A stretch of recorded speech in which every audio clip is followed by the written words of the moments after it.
বাবা শান্তি, ট্রেনটাও মোটামুটি ফাঁকা আছে। কিরে পুচকু, ঠিক আছিস তো? চিন্তা করিস না, খুব শিগগিরই তোর বাবার কাছে পৌঁছে যাবো।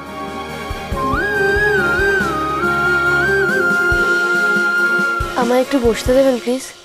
হ্যাঁ, তুমি জানলার কাছে এসো।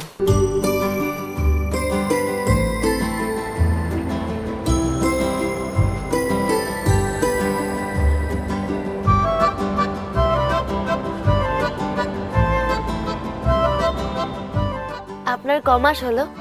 8 মাস? না না, 9 মাস, তাই না? আমার এই 7 মাস হবে।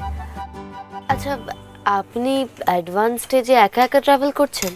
নিজের যত্ন নিচ্ছেন তো?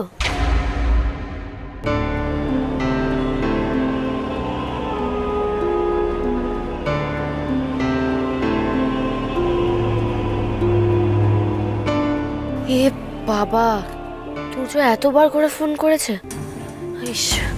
গাড়িটা খারাপ হয়ে গেল, তারপরে তাড়াহুড়োর মধ্যে আর ফোনই করা হয়নি। বাড়িতে তো কিছু জানাইও নি,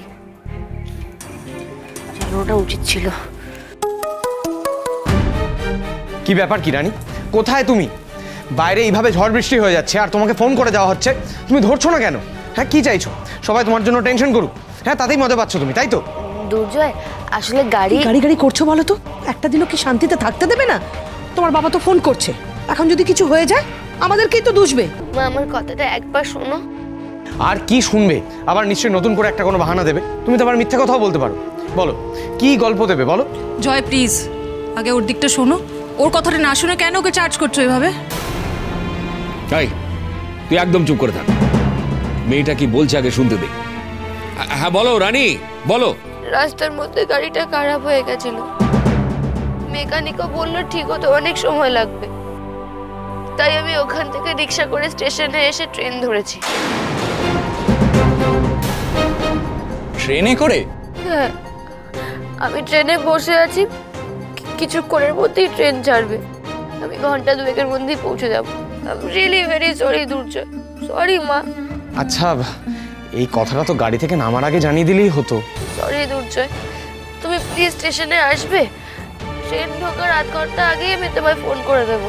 আচ্ছা, গাড়ি খারাপ হয়ে গেছে বলবে তো, আমি না হয় গিয়ে নিয়ে আসতাম। কি যে বলো, তোমার আসতে 2 ঘন্টা লাগতো, আমি ততক্ষণ এখানে বসে থাকতাম। আচ্ছা ঠিক আছে ঠিক আছে, তুমি সাবধানে এসো, কোনো সমস্যা হলে আমাকে ফোন করবে, ঠিক আছে? আচ্ছা।